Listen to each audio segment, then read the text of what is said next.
Я еще раз прошу тех ребят, которые верой и правдой служили своей родине, отличились во время войны, чтобы они вовремя все же одумались, есть такая возможность. Вот. Не заставляйте нас, чтобы мы тоже, так сказать, пришлось применять силу по отношению к тем, кто защищал свою родину. Потому что некоторые группы людей, которые во время войны группами воевали, там по 5-6 человек, и так группами по 5-6 человек сейчас превратились в бандитские группы. И нам придется очень серьезно, так сказать, об этом. Пусть люди знают, я должен сказать, общество должно быть готово к тому, что мы очень решительные меры сможем применять.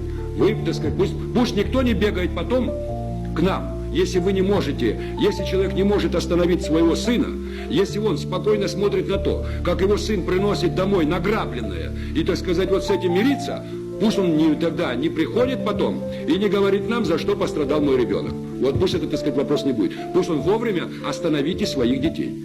Пусть каждый остановит своего близкого, своего родственника. Другого нельзя. Потому что есть, мне докладывают, атмосфера всепрощенчества.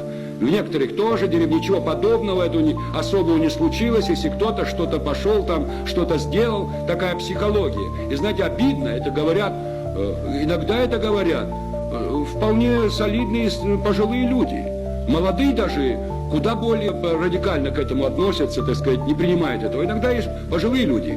Это психология весьма опасная, весьма опасная. Это до добра никогда не доводило, и нас вообще чужое добро до хорошего не доведет никогда. Это надо знать.